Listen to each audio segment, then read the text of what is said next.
Good morning students, કેમ છો? બધા મજામાં? બધા જ વ્યવસ્થિત ભણી રહ્યા છો કે નહીં? ઓકે, જસ્ટ કઈ વાંધો નથી, બધા જ વ્યવસ્થિત ભણતા રહેજો અને નિયમિત ભણતા રહેજો. ઓકે, ના હવે આપણે આ ચેપ્ટર 5 વાત કરીએ, સંકર સંખ્યાઓ અને દ્વિઘાત સમીકરણો. એમાં અત્યાર સુધી જેટલા પણ ટોપિક છે આના મેં બતાવ્યા છે.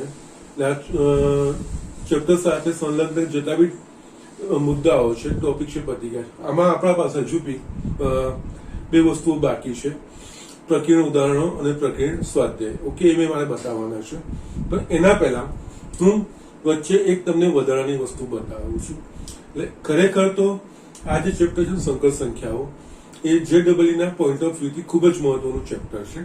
આમાંથી એક સવાલ આવે ને આવે જ છે. ઓકે, તો એના માટે છે ને કંઈક આપણે થોડું વધારે સમજવું પડશે. જે બુકમાં આપ્યું છે એનાથી વધારે નવી વસ્તુ કઈ નથી. મેં જે અત્યાર સુધી બતાવ્યું છે એ પ્રમાણેનું છે, પણ એમાં એક જસ્ટ થોડું અલગ રીતે આપણે જોવાનું છે અને એક બે મુદ્દાઓ મારે ઉમેરવાના છે. એટલે આ જેટલું બી હવે લખી છે હમણાં હવે જે બતાવું છું, કદાચ 2 કે 3 લેક્ચરમાં, એ તમને JEE ના પોઈન્ટ ઓફ વ્યૂ થી ખૂબ જ મહત્વનું છે, એડિશનલ છે, તમારા સિલેબસમાંનું નથી. પરંતુ JEE માં આ બંને બેઝ પર જે હું હવે બતાવી રહ્યો છું એના બેઝ પર એક્ઝામ્પલ એ લોકો પૂછે છે. ઓકે, તો એ વસ્તુઓ તમને એક બે હું બતાવી દઉં છું. ઓકે, એટલે અહીંયા હું ટોપિક પણ લખું છું, JEE એડ ઓન. ઓકે, એટલે કે એનો અર્થ આ વધારાનું છે, બુક્સ હું નથી, આપણા બુકના લેવલનું, એટલે કે બુકમાં આ વસ્તુઓ નથી આપેલી. પણ છતાંય આમાં જે બતાવીશ ને એના પ્રમાણે પ્રક્રિયામાં અમુક એક દાખલો એવો આપ્યો છે જે આ રીતે ગણીશું તો બહુ સરળતાથી ગણી લેવાશે, અને જો કદાચ બુકની રીતે ગણીશું તો કદાચ થોડી તકલીફ પડે એવું છે. પણ આ જે સમજાવું છું, જે સમજીને એ પ્રમાણે કરીશું તો ખૂબ જ સરળતા. એમાં બીજું કંઈ નથી. આપણે જે ધ્રુવીય સ્વરૂપ જોયું ને, એ ધ્રુવીય સ્વરૂપનો ઉપયોગ એનો બીજું મેં યુલર ફોર્મ્યુલા મેં તમને બતાવ્યું છે. જે કદાચ ધ્યાન ના હોય તો એ વસ્તુ પાછું હું તમને બતાવું છું. અહીંયા હું શરૂઆત કરું છું. ધારો કે z બરાબર x પ્લસ y. આ આપણા પાસે છે એક સંકર સંખ્યા છે. આનું ધ્રુવીય સ્વરૂપ આપણે લખીએ છીએ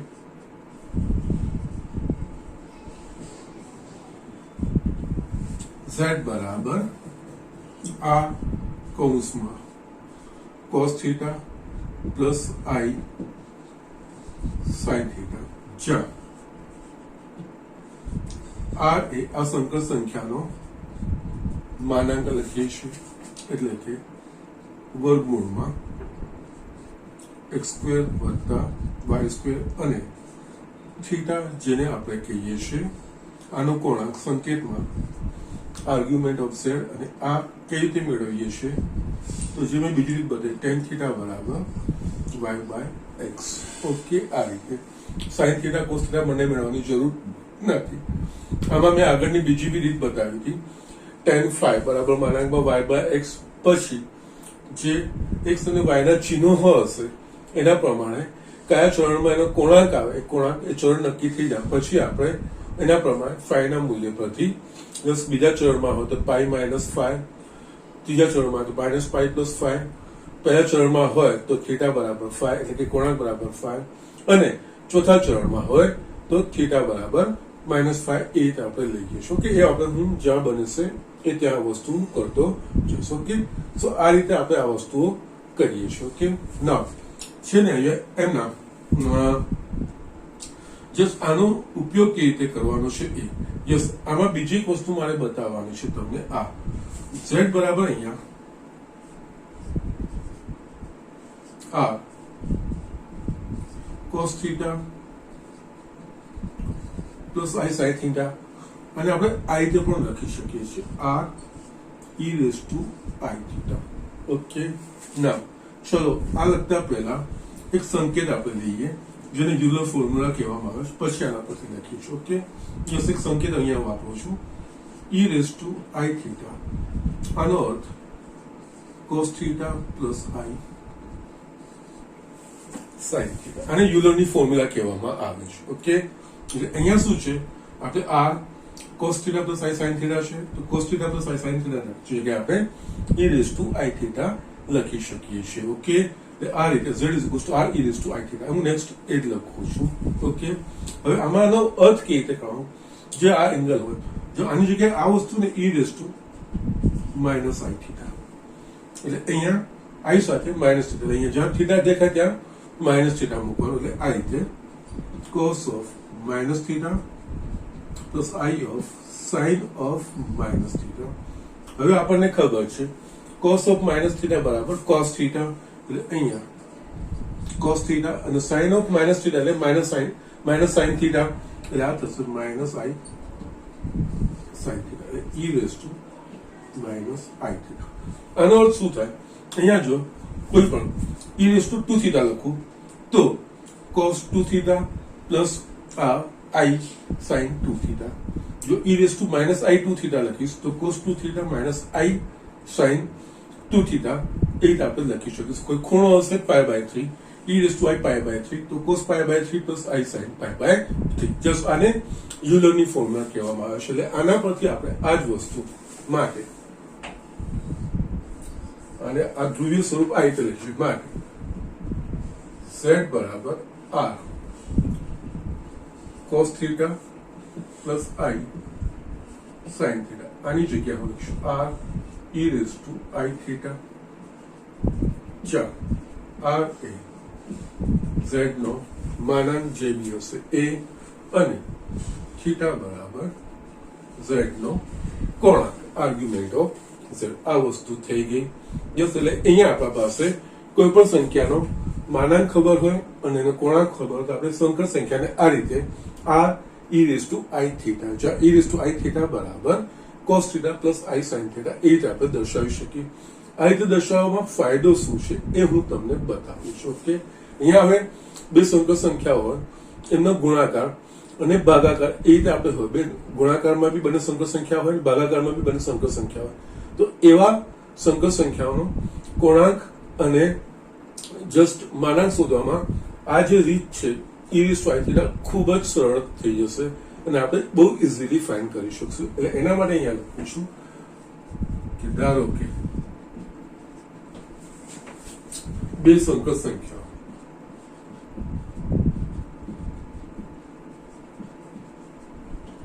z1 અને z2 એવી છે કે જેમના માનાંક અનુક્રમે r1 અને r2 તથા કોણાંક અનુક્રમે θ1 અને θ2 છે. માટે અહીંયા z1 જેનો માનાંક આપણે અહીંયા લખ્યો છે r1, એટલે અહીંયા r1 એનો કોણાંક θ1 એટલે e રેઝ ટુ i θ1 અને z2 જેનો માનાંક આપણે લીધો છે r2 અને એનો કોણાંક θ2. ઓકે, હવે આ બંનેના ભાગાકાર અને ગુણાકાર કેવી રીતે થાય છે હું તમને ઝડપથી બતાવી દઉં. આના પરથી z1 into z2. Okay, z1 into z2 એટલે z1 બરાબર આપણા પાસે છે r1 into i θ1 into r2 into i θ2. અહીંયા r1 અને r2 નો ગુણાકાર e રેઝ ટુ આ બંનેનો આધાર સમાન છે એટલે ઘાતનો સરવાળો થાય i θ1 પ્લસ i θ2, અહીંયા r1 into r2 e raise to i θ1 plus θ2. Yes, હવે આને જો તમે આના સાથે સરખાવશો, z જેનો માનાંક છે r અને કોણાંક થીટા, અહીંયા z1 અને z2 આને સરખાવશો તો r ની જગ્યાએ r1 ઇન્ટુ r2 એટલે z1 અને z2 એ બેનો ગુણાકાર હોય, એને જો ધ્રુવીય સ્વરૂપમાં લખવું હોય તો એના ગુણાકારનો માનાંક એ બંનેના માનાંકનો ગુણાકાર e રેઝ ટુ અહીંયા આનો આ કોણાંક છે અને એ બે કોણાંકનો સરવાળો આ રીતે આપણે લખી શકીએ છીએ. ઓકે, એટલે અહીંયા છેલ્લે આનું સ્વરૂપ મારે મૂળ સ્વરૂપમાં મારે લખવું હોય તો યસ માટે z1 ઇન્ટુ z2 બરાબર યસ r1 r2 અને આ e raised to I θ1 plus θ2 જે રીતે આપણે e raised to I θ બરાબર cos θ plus I sin θ અહીંયા થીટાની જગ્યાએ θ1 plus θ2 આવી ગયું એટલે અહીંયા આ રીતે cos θ1 plus θ2 plus I sin θ1 plus θ2 આ રીતે આપણે આને લખી શકીએ એ જ રીતે એના ભાગાકાર z1 ભાગ્યા z2 z1 આપણા પાસે e raised to r1 into e raised to I θ1 અને આ r2 e raised to I θ2 અહીંયા આપણે જોઈશું તો r1 by r2 બંનેનો આધાર સરખો છે આ ઉપર જાય એટલે ઘાત માઇનસ થાય એટલે અહીંયા I θ1 minus I θ2 એટલે આનો અર્થ r1 by r2 e raised to I θ1 minus θ2 લખી શકીએ ઓકે અહીંયા બે સંકર સંખ્યાઓ કે જેનો માનાંક r1 અને r2 અને જો કોણાંક θ1 θ2 હોય તેમનો ભાગાકાર એટલે કે એમનું માનાંક એ બંનેના ભાગાકારનો માનાંક બંનેના માનનો ભાગાકાર અને એમનો જો કોણાંક છે એ બંનેના કોણાંકની બાદબાકી એ રીતે અહીંયા ડાયરેક્ટ લખી શકાશે હું આના પરથી તમને દ્રષ્ટાંત બી બતાવીશ દ્રષ્ટાંત બતાવીશ એટલે તમને આ વસ્તુ ખૂબ જ સરળતાથી સમજ પડશે ઓકે અહીંયા છેલ્લે આ r1 by r2 આની જગ્યાએ આ cos θ1 minus θ2 plus I sin θ1 minus θ2 આ જે મૂલ્ય આવશે એ મૂલ્ય આપણે મૂકવાના આવશે ઓકે સો જસ્ટ આ રીતે આપણે આને યુલરનું ફોર્મ કહેવામાં આવે છે યુલરનું સૂત્ર કહેવામાં આવે છે e raised to I θ બરાબર cos θ plus I sin θ એના પ્રમાણે આનો ઉપયોગ કરીને યસ બે સંકર સંખ્યાઓના ગુણાકાર કે ભાગાકારને આ રીતે એના જે કોણાંકમાં કે ધ્રુવીય સ્વરૂપમાં આપણે લખવાનું હોય તો આપણે જસ્ટ આ રીતે સિમ્પલી ડાયરેક્ટ આ રીતે લખી શકીએ છીએ ઓકે સો જસ્ટ ઝડપથી આ વસ્તુ લખી લો હું તમને આનમાં પર આધારિત એક દાખલો લઈને એમના ગુણાકાર અને ભાગાકારના માનાંકને કોણાંક કેવી રીતે શોધાય અને પછી એને ધ્રુવીય સ્વરૂપમાં આપણે કેવી રીતે લખી શકીએ એ વસ્તુ હું તમને બતાવું છું યસ અહીંયા હું જે મેં સમજાવ્યું એના પર આધારિત એક દ્રષ્ટાંત લઉં છું દાખલા તરીકે ધારો કે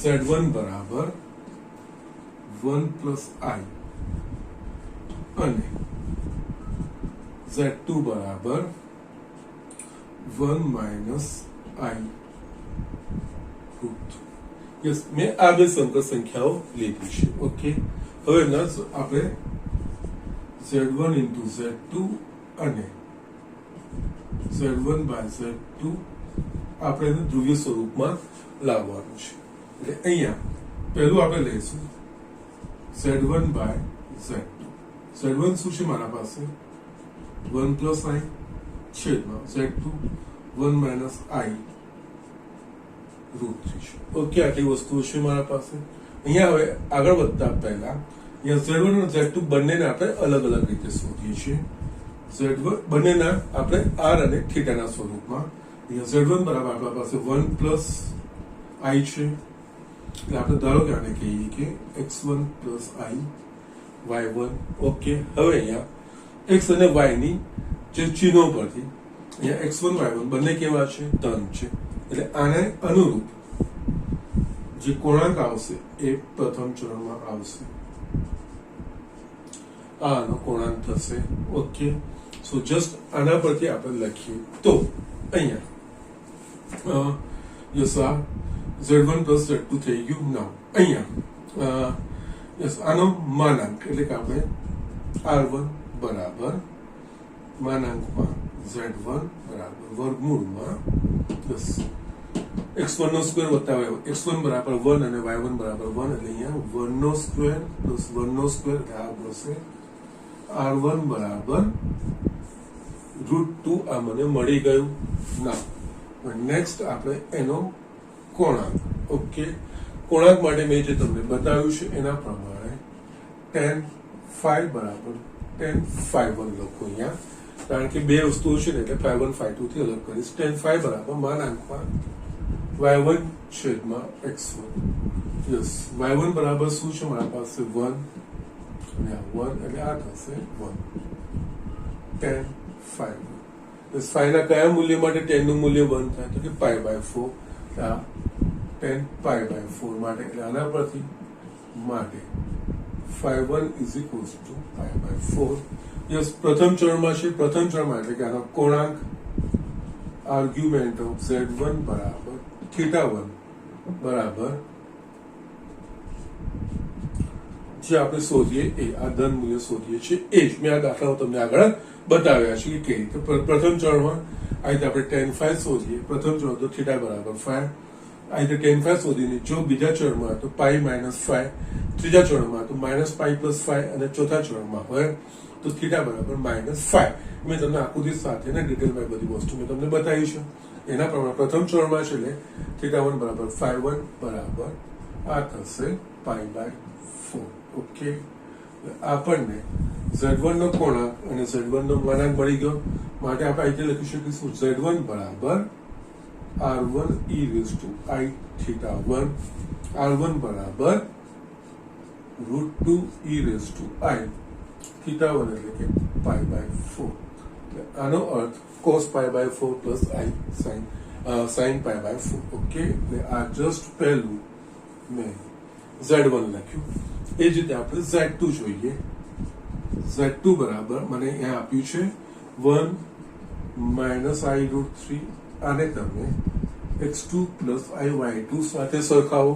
અહીંયા ચિહ્નો પરથી પહેલા આપણે ચરણ નક્કી કરી દેવાનું. x2 ધન છે 1, y2 ઋણ છે. x ધન હોય અને y ઋણ હોય એટલે કયું ચરણ થાય? ચોથું ચરણ થાય. એટલે અહીંયા આને અનુરૂપ જે બિંદુ છે એ ચોથા ચરણમાં આવશે.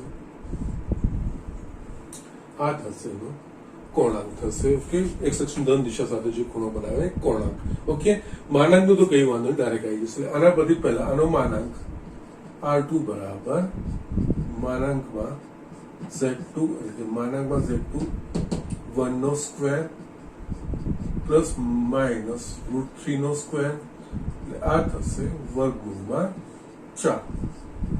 માટે r2 બરાબર મને 2 મળશે. હવે એનો કોણાંક શોધવા માટે tan phi2 બરાબર માનાંકમાં y2 છેદમાં x2, y2 બરાબર માઇનસ √3 અને આ 1 એટલે આનો જવાબ આવશે √3. માટે tan phi2 બરાબર √3. phi ના કયા મૂલ્ય માટે tan નું મૂલ્ય √3 થાય તો કે pi/3 માટે. તો અહીંયા tan pi/3 આના પરથી આપણને આ વસ્તુ મળશે. માટે phi2 બરાબર pi/3. હવે આને અનુરૂપ બિંદુ કયા ચરણમાંથી? ચોથા ચરણમાં. એનો મતલબ એનો કોણાંક θ બરાબર -phi. માટે yes, argument of z2 that is θ2 is equals to minus phi2. That is argument of z2 is equals to phi2 એટલે minus pi/3. આ વસ્તુ મળી ગયું. એટલે અહીંયા z2 માટેનું માન અને એનો કોણાંક મળી ગયો θ2 માટે. z2 બરાબર r2 e raised to I θ2. r2 મારા પાસે શું છે? 2 e raised to I minus pi/3 એટલે આને 2 e raised to minus I pi/3. મને આ z2 મળી ગયું. યસ, એક વખત z1 અને z2 મળી ગયું ને હવે z1 પહેલું મેં ભાગાકાર લીધું છે, નો પ્રોબ્લેમ. તો અહીંયા z1 ભાગ્યા z2 is equals to અહીંયા z1 બરાબર મારા પાસે છે √2 e raised to I pi/4 અને z2 બરાબર છે 2 e raised to minus I pi/3. Okay, now √2/2 છે આ થઈ જશે 1/√2 e raised to આ ઘાત ઉપર જશે ધન થશે e raised to I pi/4 plus I pi/3 1/√2 e raised to I કૌંસમાં π/4 plus π/3 1/√2 e raised to I અહીંયા 12 લસા નીકળશે 3π પ્લસ અને અહીંયા 4π ઓકે અહીંયા 1/√2 e raised to I 7π/12 હવે જે આ કોણાંક આવે કોણાંક એ -π અને π ની વચ્ચે હોવો જોઈએ એટલે જો અહીંયા આપણે π બરાબર 180 લઈશું તો 12 15 105 યસ 0 થી π ની વચ્ચે આવે તો સાચું છે જો ના આવે તો કંઈક આપણે ચેન્જ કરવાનું હોય છે એ હું તમને બીજો એક એક્ઝામ્પલ લઈને બતાવીશ કે કોણાંક એ -π અને π જે રીતે આપણે ધ્રુવીય સ્વરૂપમાં શરતો છે કોણાંક માટેની જો ત્રીજા અને ચોથા ચરણમાં હોય તો -π અને 0 ની વચ્ચે અને પહેલા અને બીજા ચરણમાં આવે તો 0 ને π ની વચ્ચે એ વસ્તુ હોવી જોઈએ 0 ને π ની વચ્ચે એટલે કે 105 અહીંયા 7π/12 એટલે કે 105 ડિગ્રી આવે છે અહીંયા 0 થી π ની વચ્ચે છે એટલે આ વસ્તુ જવાબ સાચો છે અને છેલ્લે આનું જે સ્વરૂપ લખવાનું આવે z1/z2 ઓકે માટે z1/z2 is equals to r 1/√2 એક કામ કરું છું નીચે લખું છું કે જેનાથી તમને આ વસ્તુ is equals to 1/√2 cos 7π/12 plus I sin 7π/12 yes આ તમારો જવાબ આવશે ઓકે નાઉ એક્ચ્યુઅલી 7π/12 એટલે 105 ડિગ્રી 105 ડિગ્રીનું મૂલ્ય આપણને ખબર નથી અને યસ અહીંયા એક વસ્તુ તમને આ સમજાવવામાં બીજું એક કારણ બતાવું જો તમે આગળ જે રીતે કર્યું છે આને તમે a + ib સ્વરૂપમાં લઈને છેલ્લે કરશો તો તમારા પાસે જે tan નું મૂલ્ય આવશે ને એ 7π/12 એટલે કે 105 ડિગ્રીનું આવશે tan ના આપણને 30 45 60 90 અને 0 એ મૂલ્યો ખબર છે એના સિવાયના મૂલ્યો ખબર નથી તો યસ એ વસ્તુ તમે ડાયરેક્ટલી કદાચ નહીં કરી શકશો તમને મુશ્કેલી પડશે યસ બુકમાં એક્ઝામ્પલ છે હું તમને બતાવીશ ત્યારે તમને વસ્તુનું રિયલાઇઝ થશે કે ત્યારે આ રીતે કરીશું ભાગાકાર હશે ત્યારે આ રીતે કરીશું તો ઘણું સરળ થશે અને જો ડાયરેક્ટલી આપણે a + ib સ્વરૂપમાં ફેરવીને પછી જો કરવા જઈશું તો કદાચ થોડું અઘરું પડશે કારણ કે જે કોણાંક આવે છે કોણાંક એ અત્યાર સુધી જેટલા બી આપણે દાખલા કર્યા ને તો બધા દાખલામાં જે કોણાંક હતા એ પ્રમાણિત ખૂણા માટેના હતા કોઈનામાં π/4 આવતું હતું કોઈનામાં π/3 π/6 0 કે π/2 એવું આવતું હતું ક્યાંય આપણને આ રીતનું જસ્ટ 105 15 કે 75 એવી ડિગ્રી આવતી ન હતી એ ત્યાં આપણને આ વસ્તુ હેલ્પફુલ થશે ઓકે સો આ રીતે આ કરવાનું છે અને આ જ રીતે z1 into z2 ઓકે તો આના પરથી z1 into z2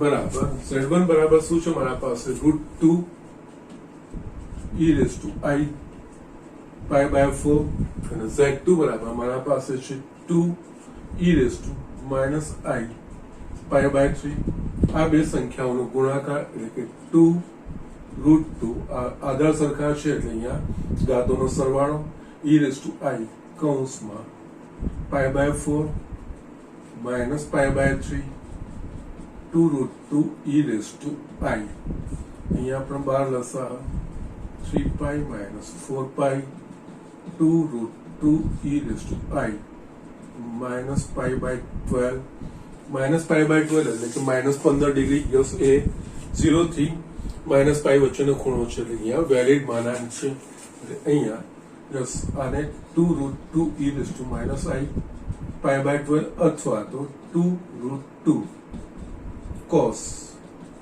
-π/12 અને જે રીતે બધા એના પ્રમાણે તો આ ધન જ થઈ જાય cos π/12 plus sorry minus I sin π/12 આ રીતે આપણે આનો જવાબ લખી શકીશું ઓકે સો આ રીતે જો આપણે અને યુલરના ફોર્મમાં એટલે કે r e raised to I theta અહીંયા બીજું કંઈ જ નથી જે આપણે ધ્રુવીય સ્વરૂપમાં વાપરીએ છીએ r cos θ plus I sin θ એ જ વાપરીએ છીએ ફક્ત cos θ plus I sin θ ને e raised to I theta સ્વરૂપમાં લઈ લઈએ છીએ કે જેનાથી ગણતરીઓ ખાસી સરળ થઈ જાય છે. ઓકે, સો જસ્ટ આ રીતે આપણે આ દાખલાઓ કરવાના છે. ઝડપથી જોઈ લો. અને અહીંયા છે ને મેં એક એક સ્ટેપ લખ્યા છે.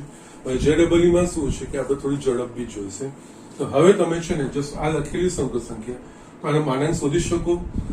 યસ, વર્ગમૂળમાં 1 નો સ્ક્વેર વત્તા 1 એટલે 2 √2 એટલે ડાયરેક્ટ √2 લખી શકાય. બંને ધન છે એટલે કોણાંક પ્રથમ ચરણમાં y/x 1 મળે છે 10 બરાબર 5 બરાબર 45. પહેલા ચરણમાં π/4 છે.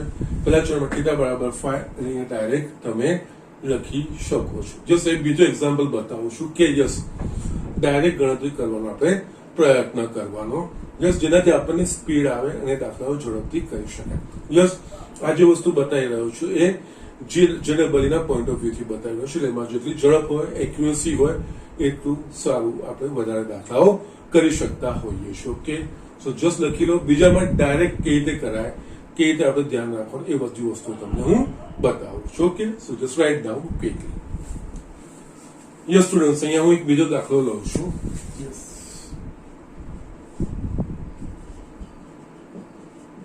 ધારો કે Z1 બરાબર -√3 - I અને Z2 બરાબર 1 - I. ઓકે, ના હવે અહીંયા મારે તમને ડાયરેક્ટ રીતે કઈ રીતે ગણાય એટલે અહીંયા પહેલા તો યસ Z1 માટે યસ આ x1 + iy1 થઈ ગયું. અહીંયા x + iy1 એટલે કે અહીંયા અને બીજું બંને ઋણ છે એટલે આને અનુરૂપ જે બિંદુ આવે એ ત્રીજા ચરણમાં બિંદુ આવે એટલે અહીંયા સાઈડમાં હું લખું છું. આને અનુરૂપ બિંદુ એ ત્રીજા ચરણમાં આવશે. આ જે ખૂણો છે એનો મુખ્ય કોણાંક થશે.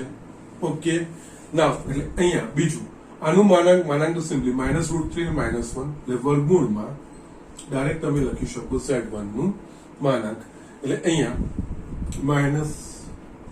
-√3 નો વર્ગ વત્તા -1 નો વર્ગ. ઓકે, Z1 નો માનાંક. ઓકે, ઇઝ ઇક્વલ્સ ટુ આ વર્ગમૂળમાં 4 એટલે કે અહીંયા જવાબ મળશે 2. એટલે Z1 નો માનાંક મને 2 મળી ગયો. આનો મારે કોણાંક શોધવાનો છે. કોણાંક શોધવાનો છે એટલે અહીંયા આ કિસ્સામાં y/x. ઓકે, -1/√3 થશે. ઓકે, 1/√3 થશે એટલે આનો અર્થ થશે આ π/3 ના. હજુ પણ છે ને આમાં હું થોડું ચેન્જ કરું છું કે જે મારે પાછળથી બતાવવાનું છે ને એ વસ્તુ હું તમને સરળતાથી બતાવી શકું. ઓકે, નાવ નહીં બરોબર છે √3 - I. ઓકે ફાઇન, કોઈ વાંધો નથી. એકચ્યુઅલી મારે પાછળ એક નવી વસ્તુ બતાવવાની છે એના માટે જસ્ટ નો પ્રોબ્લેમ, કઈ વાંધો નહીં. આ કેરી ઓન કરીશું, કોઈ પ્રોબ્લેમ નથી. આ વસ્તુ થઈ ગયું. હવે આનો જો મારે કોણાંક શોધવાનો હોય એટલે અહીંયા 10 5 1 ઇઝ ઇક્વલ્સ ટુ બંને ધન ચિહ્ન લે 1/√3. 5 ના કયા મૂલ્ય માટે 1/√3 તો કે π/6 માટે આ થશે 10 π/6 માટે 5 1 બરાબર π/6. હવે આ જે 5 મળ્યું એ આ ખૂણો છે 5 1. ઓકે, ના આ છે θ1. અહીંયા ત્રીજા ચરણમાં હોવાથી θ1 બરાબર -π + 5. આગળ મેં તમને સમજાવેલું છે બધું. -π + 5 એટલે 5 1 એટલે આ થશે π/6. સાદું સ્વરૂપ આપીશું તો -5 π/6 થશે.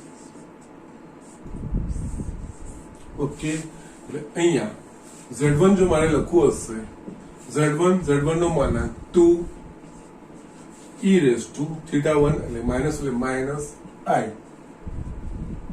5 π/6. યસ, આ રીતે ડાયરેક્ટ તમારે લખવાના છે. ડાયરેક્ટ તમે લખી શકો છો. એ જ રીતે Z2 માટે યસ Z2 માં એનો માનાંક Z2 નો માનાંક બરાબર વર્ગમૂળમાં 1 નો સ્ક્વેર +- 1 નો સ્ક્વેર બરાબર વર્ગમૂળમાં 2. આ વસ્તુ આપણને મળી ગઈ. યસ, હવે x ધન y ઋણ, x ધન અને y ઋણ કયું ચરણ કહેવાય તો ચોથું ચરણ. એટલે આને અનુરૂપ જે બિંદુ છે એ ચોથા ચરણમાં મને મળશે. આ એનો કોણાંક કહેવાશે θ2. પહેલા આપણે tan phi 2 જસ્ટ બંનેને આપણે 1/1 એટલે કે અહીંયા 1 આવી જશે. ધન મૂલ્ય જ આપણે લેવાનું 5 માં. કયા મૂલ્ય માટે 10 ના કયા મૂલ્ય માટે 10 5 2 1 થાય તો કે 45 પાઈ બાય 4 એટલે આ થાય 10 પાઈ બાય 4 માટે 5 2 is equals to pi by 4. આ વસ્તુ બે મળી ગઈ મને. ઓકે, હજુ પણ જે કોણાંક છે, કોણાંક એટલે આમાં ચોથા ચરણમાં છે, ચોથા ચરણમાં એટલે ચોથા ચરણમાં હોય થીટા બરાબર -5 માટે અહીંયા θ2 બરાબર -5 એટલે -π/4.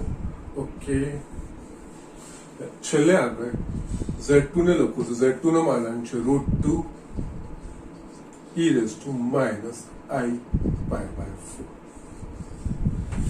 ઓકે, Z1 અને Z2 મને આ રીતે મળી ગયા.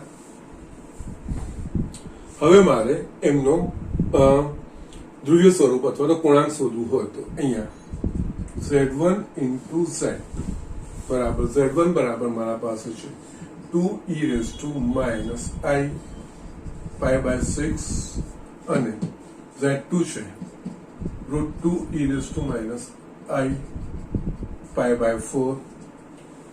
અહીંયા 2 બંનેનો ગુણાકાર 2 √2e યસ, અહીંયા આધાર સમાન છે એટલે ઘાતોનો સરવાળો બંને માઇનસ છે એટલે અહીંયા e -i કૌંસમાં 5π/6 plus π/4. Okay, now 2√2e -i અહીંયા લસા નીકળશે 12. ઓકે, 12 નીકળશે એટલે 6 દૂની 12 એટલે આ 10π અને પ્લસ 3π. ઓકે, સો અહીંયા 2√2e -i અહીંયા મને મળશે 13π/12. ઓકે, નાઉ અહીંયા આપણે -13π/12 યસ, અહીંયા -13π/12 એટલે એનો અર્થ થશે π + π/12. આને અનુરૂપ અહીંયા જસ્ટ આ જ વસ્તુ ધ્યાન રાખવાનું છે. યસ, આ હજુ જે કોણાંક આવે એ કોણાંક પાછો -π થી π ની વચ્ચે, જો ત્રીજા અને ચોથા ચરણમાં હોય તો -π થી 0 અને પહેલા અને બીજા ચરણમાં 0 થી π ની વચ્ચે. પણ જો અહીંયા આ જે કોણાંકનું મૂલ્ય મળ્યું -13π/12 -13π/12 એનો અર્થ એટલે અહીંયા જો હું બતાવું તો 0 -π અને આ વસ્તુ થશે આ છે π/12 -π ઘડાના કાંટાની દિશામાં જોઈએ તો આપણે ઋણ ખૂણો લેવાનો છે એટલે -π/12 એટલે એકચ્યુઅલી આ જે ગુણાકાર અને ગુણાકારનો જે કોણાંક છે એ કયા છે બીજા ચરણમાં. બીજા ચરણમાં તો મારે શું જોઈએ 0 to π આવવું જોઈએ.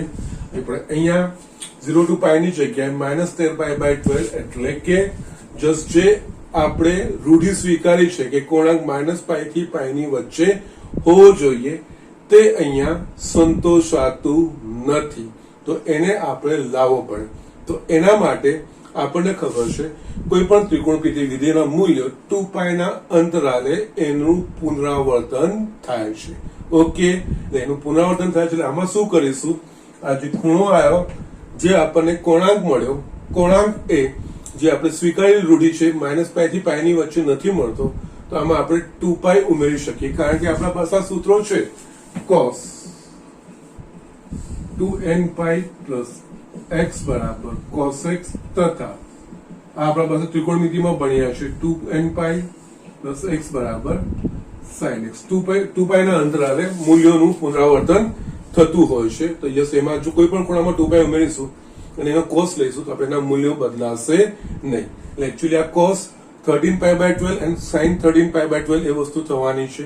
એટલે અહીંયા હું શું કરીશ, અગેન આને જો લખવું હશે તો આ રીતે બેટા Z1 Z2 is equals to 2√2e i કૌંસમાં આ 13π/12 અને -13π/12 આવ્યું. એને અનુરૂપ જે ખૂણો આવ્યો π + π/12 આવ્યો. બીજા ચરણમાં પણ 0 થી π ની વચ્ચે આવવું જોઈએ, પણ એવો તો ખૂણો મળતો નથી એટલે એના માટે એમાં 2π ઉમેરીશું. એટલે અહીંયા 2 રૂટ અને 2 ગુણાંકમાં કોઈ બી સંખ્યા ઉમેરીશું તો એનું મૂલ્ય બદલાતું નથી. અહીંયા e રેઝ ટુ i 2 હું ઉમેરીશ 13 pi by 12 2 root 2 e raise to i. Yes 12 દુ 24 માઇનસ 13 11 પાઈ બાય 12. ઓકે, હવે 11 પાઈ બાય 12 છે ને આ ખૂણો થશે. 11 pi by 12 plus pi by 12 એટલે પાઈ થઈ જશે. આ એનું કરેક્ટ સ્વરૂપ થયું. અને છેલ્લે તમારે લખવાનું 2 રૂટ 2 e રેઝ આની જગ્યાએ cos 11 pi by 12 plus i sin 11 pi by 12.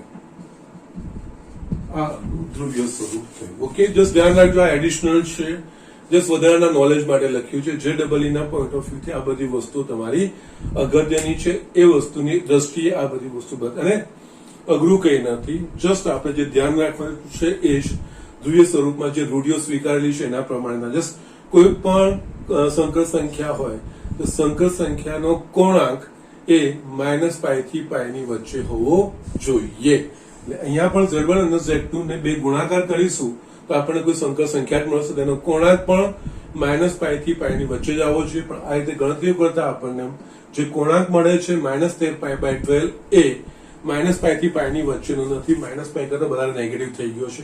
એટલે -13 પાઈ બાય મેં અહીંયા નિરૂપણ કર્યું તો -13 પાઈ બાય 12 નું જે નિરૂપણ છે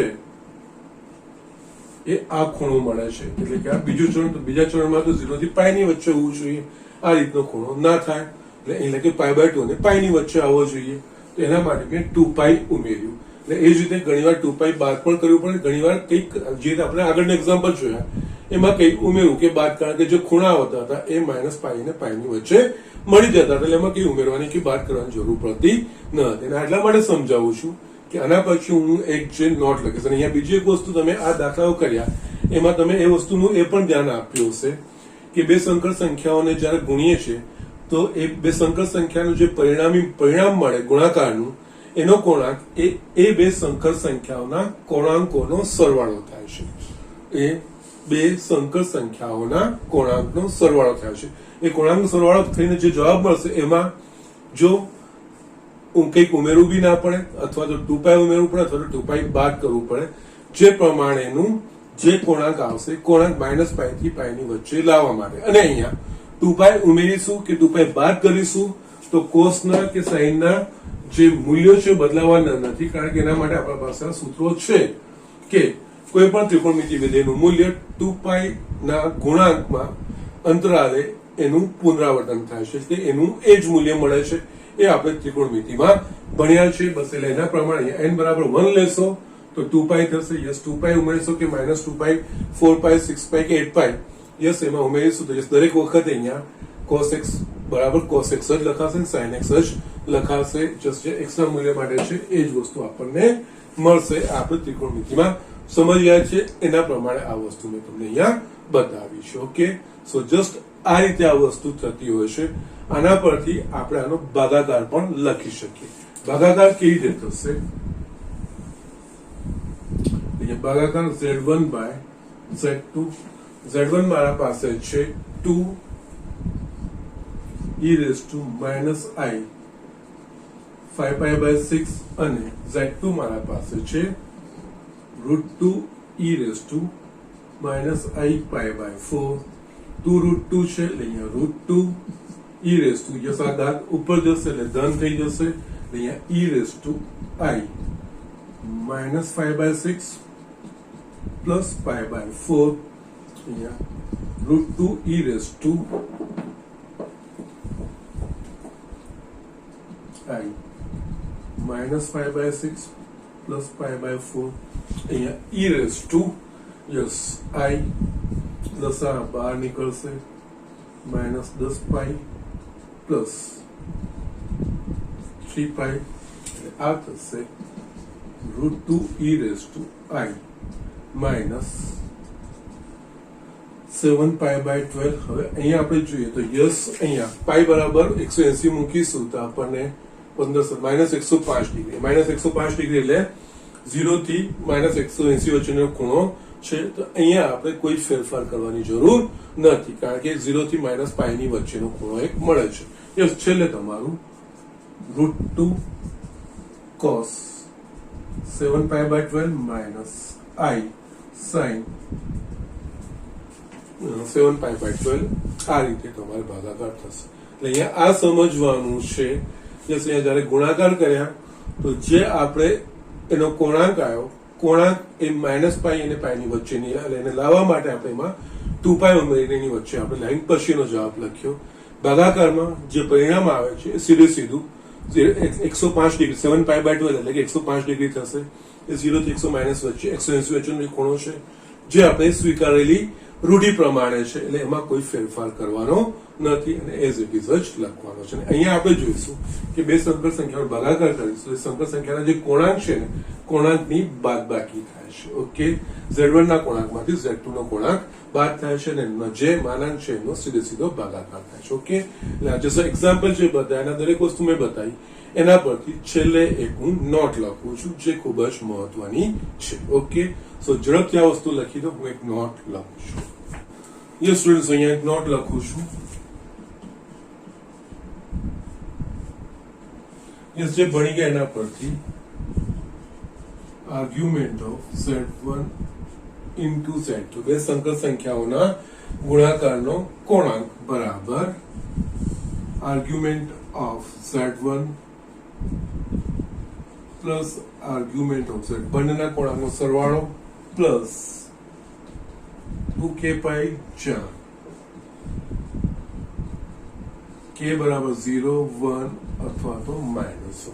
યસ, જે k બરાબર 0 એટલે 0, એટલે કે આપણને જો આ બેનો ડાયરેક્ટ સરવાળો કરીએ અને કોણાંક -π થી π ની વચ્ચે આવ્યો તો યસ, k બરાબર 0 લઈને આપણે કોઈ ફેરફાર કરવાની જરૂર નથી.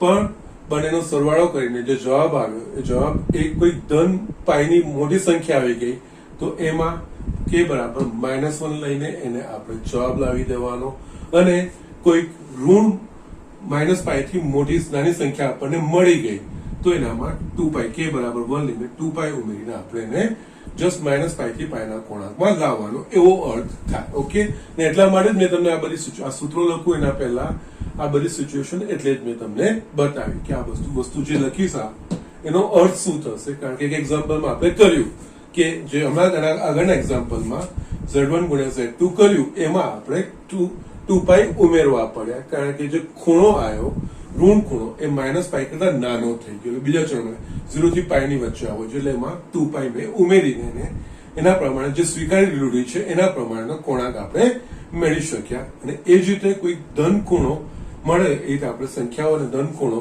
એ π થી મોટો મળી જાય. π થી મોટો ના હોવો જોઈએ, 0 થી π ની વચ્ચે હોવો જોઈએ, અથવા તો -π થી 0 ની વચ્ચે હોવો જોઈએ. તો ત્યારે આપણે k બરાબર એટલે કે -2π કરીને આપણે જસ્ટ એને જે આપણે સ્વીકારેલી રૂઢિ છે એ પ્રમાણેના કોણાંકમાં એનું મૂલ્ય લાવી શકીએ. અને જો જવાબ -π અને π ની વચ્ચે છે જ તો k બરાબર 0, કે આપણે કરવાની જરૂર નથી. જે આપણે નેક્સ્ટ ભાગાકારમાં જોયું કે ત્યાં કોઈ કરવાની જરૂર ના પડી. એટલે એ રીતની આ સિચ્યુએશનો છે. ઓકે, એ જ રીતે બીજું આર્ગ્યુમેન્ટ ઓફ Z1/Z2, બે સંકર સંખ્યાના ભાગાકારનો કોણાંક બરાબર argument of Z1 minus argument of Z2 plus એ જ રીતે 2k π જ્યાં k બરાબર 0, 1 અથવા તો -1. જસ્ટ એ જ લોજિક પ્રમાણે થર્ડ આર્ગ્યુમેન્ટ ઓફ Z ની n ઘાત, એટલે n ઘાત એટલે ખૂબ મોટી ઘાત હોય અને એનો આપણે કોણાંક શોધવાનો હોય તો ફક્ત તમારે n into argument of Z, ફક્ત આનો જે હોય સંકર સંખ્યા એનો કોણાંક શોધવાનો, એની ઘાતનું બધું કરવાની જરૂર નથી. પછી n વડે ગુણાકાર કરીશું, કારણ કે આમાં z ની n ઘાત એટલે z ગુણ્યા z ગુણ્યા z n વખત, એટલે અહીંયા આર્ગ્યુમેન્ટ ઓફ z n વખત ઉમેરાશે, એટલે કે n into argument of z plus આ જ કન્ડિશન 2k π જ્યાં k બરાબર 0, 1 અથવા તો -1. અને છેલ્લું આમાં લખવાનું આવે છે આર્ગ્યુમેન્ટ ઓફ z બાર, આપેલ સંકર સંખ્યાની અનુબંધ સંકર સંખ્યાનો કોણાંક બરાબર માઇનસ આર્ગ્યુમેન્ટ ઓફ z. એટલે કોઈ પણ સંકર સંખ્યાની અનુબંધ સંકર સંખ્યાનો કોણાંક એ આપેલ સંખ્યાના કોણાંક કરતા વિરોધી ચિહ્ન, એનાથી ઉલટું હોય. ઓકે, આ તમે વેરીફાઈ કરી શકો છો. 1 પ્લસ આઈ વાય અને 1 માઇનસ આઈ વાય. 1 માઇનસ આઈ વાય એ 1 પ્લસ આઈ વાય નો ની અનુબદ્ધ સંકર સંખ્યા છે. 1 પ્લસ આઈ વાય નો કોણાંક થશે π/4. 1 માઇનસ આઈ નો કોણાંક થશે -π/4. યસ, આ રીતે જસ્ટ આ બધી વસ્તુઓ જેનેબરીના પોઈન્ટ ઓફ વ્યૂ થી ખૂબ જ મહત્વની છે. એના માટે આ બધી વસ્તુ લખી છે. અને આના પર તમે આવી સૂત્ર બની શકે, argument of Z bar plus argument of Z is equals two 0. એ વસ્તુ પણ તમે અહીંયા લખી શકો છો. ઓકે, સો આ રીતની આ બધી વસ્તુઓ છે, આ સૂત્રો છે. આ સૂત્રો કઈ રીતની આપણે રિયલ એક્ઝામ્પલ કર્યા, એક્ઝામ્પલમાં શું થાય છે, યુલરનું સ્વરૂપ, એ વસ્તુનું ખાસ ધ્યાન રાખવાનું છે. અને ખૂબ જ સરળતાથી આપણે દાખલાઓ કરી શકીશું. ઓકે, આમાં હજુ પણ મારે મોવિસ થિયરમ અને એકનું ગણવું, એ બે ટોપિકો છે જે તમારી બુકમાં નથી, પણ JEE એ વસ્તુનો સમાવેશ થાય છે. JEE ની દ્રષ્ટિથી એ મહત્વનું છે, એ હું કવર કરીશ. ને પછી જે આ ચેપ્ટર બાકી છે એ આપણે ફિનિશ કરીશું. ઓકે, આજનું લેક્ચર હું અહીંયા પૂરું કરું છું. Okay, that's it.